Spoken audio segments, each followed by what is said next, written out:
Olá pessoal, tudo bem com vocês? Tudo na paz? Quais são os heróis do século XVIII que você conhece? Robespierre, George Washington, Napoleão Bonaparte, Isaac Newton e de Louverture, você já ouviu falar dele? O século XVIII é chamado de século das luzes. Temos uma nobreza poderosa, cheia da grana e que se sente superior a todos. Mas ao mesmo tempo o bicho tá pegando, porque a gente tem uma galera muito grande lutando pela igualdade de direitos. E nós vamos ter, nesse século, 3 grandes revoluções: americana, francesa e uma das mais importantes e diferentona, a haitiana. Assunto do nosso vídeo e terra do nosso herói revolucionário. Pensando a minha, a sua, a nossa africanidade.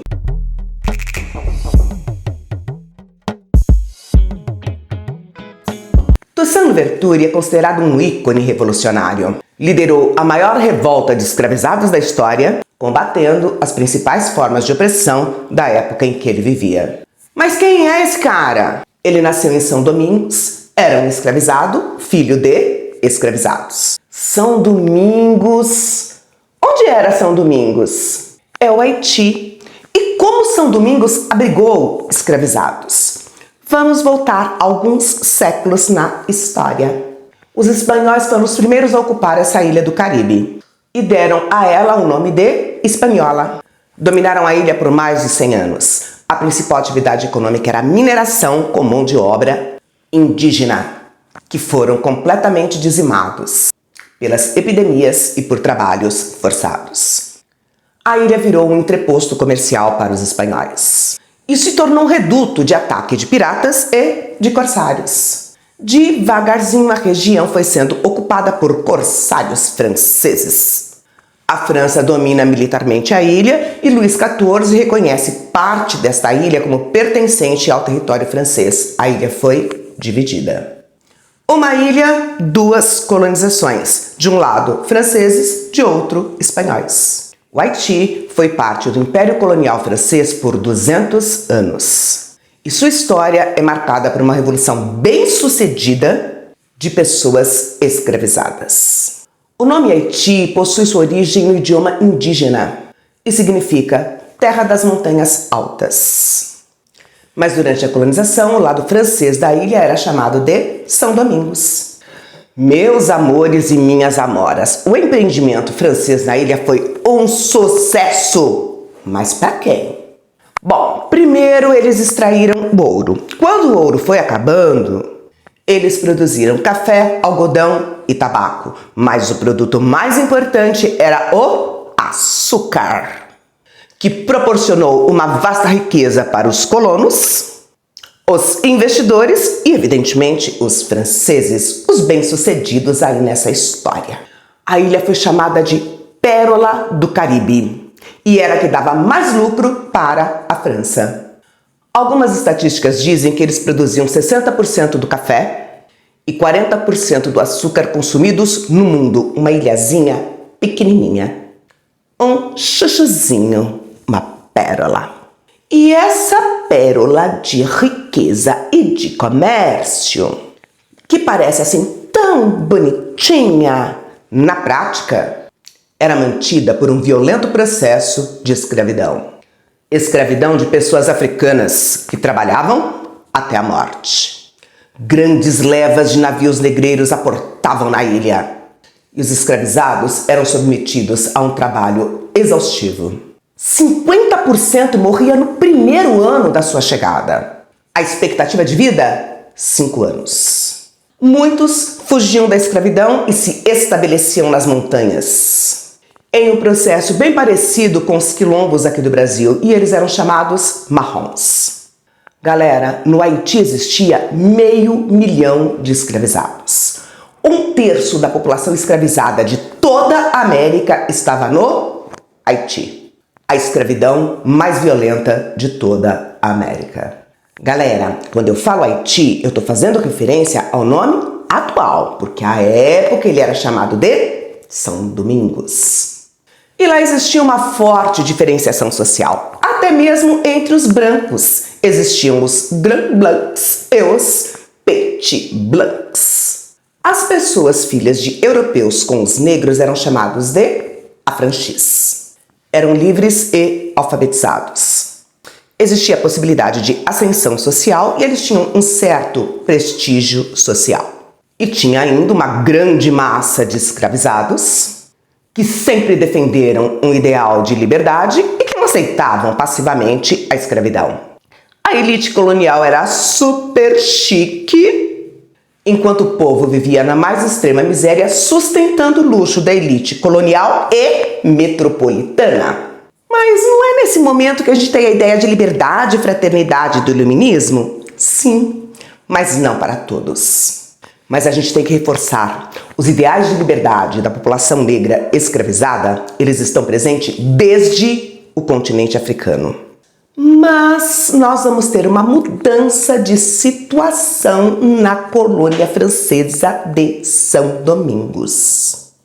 A partir de 1760, a França entra em grave crise econômica e começou a superexplorar a sua colônia, o que aumentou a insatisfação e, consequentemente, o número de revoltas. E foram inúmeras as revoltas dos escravizados. A gente tem a marronagem, que são as comunidades dos escravos que fugiam lá para as montanhas, lembra? De tempos em tempos eles desciam as montanhas e atacavam os engenhos. Era fogo no parquinho! Incendiavam as fazendas e libertavam os escravizados. As reuniões para a prática do voodoo, que é a religiosidade presente na região, viraram reuniões para a organização de um levante armado que pusesse fim à escravidão. Mackendaw, um líder marrom, por 7 anos tocou o terror em São Domingos. Ele conhecia o segredo das plantas e sabia como envenenar os senhores sem que eles percebessem. Ele foi delatado, preso, torturado e queimado vivo para servir de exemplo. Diz a lenda que ele surgiu das chamas, se transformou em uma fera alada, em um mosquito e profetizou: vai ter volta! E voou para um local seguro. Turma, os escravizados não eram apenas espectadores das questões debatidas pela população livre. Eram atores em sua própria história. E se mobilizavam em conjunto para lutar contra a escravidão e contra as opressões que eles viviam. Mas voltando para o nosso herói, Toussaint Louverture. Ele foi alfabetizado, entrou em contato com a literatura francesa, trabalhou como cocheiro e como domador de cavalos. Foi alforriado aos 33 anos de idade, se casou, era um católico fervoroso, possuía terras e escravizados. Em São Domingos, nós temos uma massa significativa de negros livres ou libertos. Possuem bens, alguns privilégios, mas são tratados como cidadão de segunda categoria. Agora, a Revolução. A primeira coisa que a gente tem que ter em mente é que no início a luta não era pela independência, mas pelo fim da escravidão e o reconhecimento da cidadania para a população negra. E o primeiro levante armado é de um negro proprietário de terras e de escravizados. E ele não defende a abolição, mas a igualdade de direitos entre brancos e negros livres. Vicente Ager. Ele foi rapidamente dominado, capturado e morto para servir de exemplo. O estopim da Revolução aconteceu no dia 22 de agosto de 1791. Foi realizada uma cerimônia religiosa no norte do Haiti. Durante a cerimônia de Bois-Caïman, Boukman, ele é um dos líderes e tinha uma companheira de luta que estava inclusive nesta cerimônia. Mas ele faz uma oração com uma chamada da luta pela liberdade. Em pouca semana, cerca de 100 mil escravizados já tinham se rebelado. Em pouco tempo, a região norte do país estava nas mãos dos revoltosos.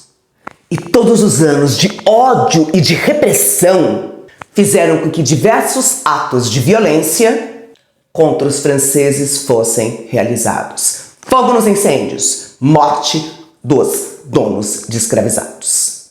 O Boukman morre e Louverture passa a ser o principal líder do exército revolucionário.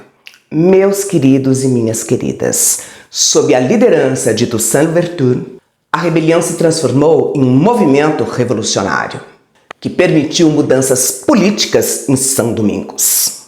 Ele foi um influente militar que conduziu os exércitos haitianos em importantes vitórias contra as tropas das potências europeias. Em 1792, o exército de Toussaint já dominava 1/3 do território de São Domingos. O conflito se expande. Tropas espanholas apoiam os revolucionários negros com a esperança secreta de retomar a ilha. Britânicos, que nunca gostaram dos franceses, apoiam a elite colonial para reforçar a escravidão. E também, para causar do lado da França. As tropas francesas não estavam conseguindo conter o movimento. E aí a França pensa, caraca, eu vou perder minha pérola. Melhor eu dar uma maneirada para conseguir controlar esta situação. Tropas francesas foram enviadas para São Domingos, assim como um novo governador, que aboliu temporariamente a escravidão no norte. Houve uma trégua entre rebeldes e franceses, e as tropas de Toussaint passaram a combater as tropas espanholas instaladas na ilha. Em 1794, na França, com a participação de 3 deputados de São Domingos, foi aprovada a abolição da escravidão na França e em todas as suas colônias. E declarou todos os negros e pardos como cidadãos. Uau, que mudança, né? Galera, veja bem, não é a solidariedade e nem a percepção da injustiça que levam à abolição da escravidão, mas a revolta e as vitórias em batalha do povo preto. Mas como nessa vida não é melzinho na chupeta, 30 ingleses atacaram as colônias francesas do Caribe. Cerca de 10.000 ocuparam Porto Príncipe, em São Domingos. Louverture, agora aliado dos franceses, ele mudou de lado, né? Lutou contra os britânicos e venceu. Os britânicos fizeram um acordo com Toussaint Louverture e deixaram a ilha. Em 1801, Toussaint Louverture outorgou uma constituição para São Domingos, na qual ele se declarou governante vitalício. Não era independência, mas tinha muita autonomia frente à França. E ele estabeleceu o trabalho assalariado para organizar a atividade produtiva da ilha. E ele assinou um tratado comercial com os Estados Unidos. Só que neste momento a Revolução Francesa já tinha terminado e quem estava no comando da França era Napoleão Bonaparte, que pensou assim, meu cara tá se achando, né? Qual é? Ele tá de fato querendo pular fora, se separar, deixar de ser colônia? Ele me paga, vai ver o que vai acontecer. Napoleão envia tropas para combater o Haiti sob o comando do cunhado dele, o general Leclerc. O objetivo de Napoleão era manter a colonização sobre São Domingos e reativar a escravidão. Mas, gente, o Toussaint, ele lutou contra os franceses primeiro, venceu. Lutou contra os espanhóis, venceu. Lutou contra os ingleses, venceu. Agora, de novo, os franceses vão atacar? De novo. Ninguém tem sossego nessa vida. As tropas chegam em fevereiro de 1802 e reiniciam o combate. Mas o Toussaint fez uso de uma técnica muito interessante chamada terra arrasada. Os soldados resistem, batem em retirada, destroem suas próprias vilas e cidades, atraindo o exército sem suprimentos. E depois, eles realizavam ataques surpresa, desgastando o exército francês. Meu cara era muito bom! Mas, gente, tantos anos de guerra e de conflito, estava todo mundo muito cansado. E o Louverture, ele tenta negociar com a França, até que o general Leclerc propõe uma negociação. Ele promete abolir a escravidão e integrar o exército de São Domingos ao exército francês e fala para Louverture, vem para cá, vem para a França para a gente negociar. Era uma emboscada. Toussaint foi preso e morreu na prisão por conta das péssimas condições do local onde ele estava preso. Mas a morte de Louverture uniu as tropas haitianas, que continuaram a lutar contra os franceses. Gente, as tropas francesas eram extremamente violentas. E durante a guerra, sabe o que eles faziam? Pegavam os prisioneiros, colocavam nos porões dos navios, queimavam enxofre, produzindo um gás tóxico, matando todo mundo como se fosse uma câmara de gás. De que lado é que está a selvageria? Ah, mas o Leclerc, aquele que preparou a emboscada que prendeu o Louverture e que ele acabou morrendo, também morreu durante o conflito, vítima da febre amarela. Lembram da profecia do mosquito? Vários soldados franceses também foram abatidos pela doença. Dessalines tornou-se o principal líder revolucionário dos haitianos após a morte de Toussaint e botou o exército francês para correr. No final de 1803, as tropas francesas deixaram São Domingos. E no dia 1º de janeiro de 1804, o país se tornou independente e adotou o nome de Haiti. Dessalines se tornou o primeiro governante e a abolição foi proibida em todas as partes do novo país. Mais independente, ele ficou isolado, pois era taxado como um país perigoso por ser um país negro e livre. Países como os Estados Unidos e o Brasil ficaram apavorados com medo da propagação da onda revolucionária haitiana. O reconhecimento da independência não ficou barato para o Haiti. Para não começar uma nova guerra, eles pagaram 150 milhões de indenização para os franceses. E para pagar essa grana, eles pegaram empréstimos com juros muito altos. A dívida só foi quitada em 1947. E com certeza colaborou para a crise econômica que o país vive até hoje. E aí você pode estar pensando assim, lutou, conquistou a independência e hoje um miserê danado nessa região? Você acha que os escravizados não deveriam se revoltar? E que deveriam aceitar de boa os maus tratos que viviam? Que o sistema colonial que açoitava e assassinava pessoas negras deveria ser mantido? Que a colonização iria prosperar a ilha e eles não deveriam lutar por sua independência? Se você acha isso, você acha errado. Gente, os caras venceram Napoleão. Só que uma elite branca ficou inconformada com a derrota para o militar negro. E o projeto de provar a qualquer custo que negro é inferior fez com que vários países lutassem arduamente para impedir o desenvolvimento de um país negro e livre na América. A historiografia buscou sistematicamente apagar o sucesso desse processo revolucionário. Mas essa foi uma revolta vitoriosa pela liberdade. Gratidão por você ter assistido o meu vídeo até este momento. Aquele recadinho de sempre, curte e compartilha com os amigos. Conhecimento é poder e liberdade é um direito. Se cuidem, cuidem daqueles que vocês amam. Um grande beijo e até o nosso próximo vídeo. Tchauzinho!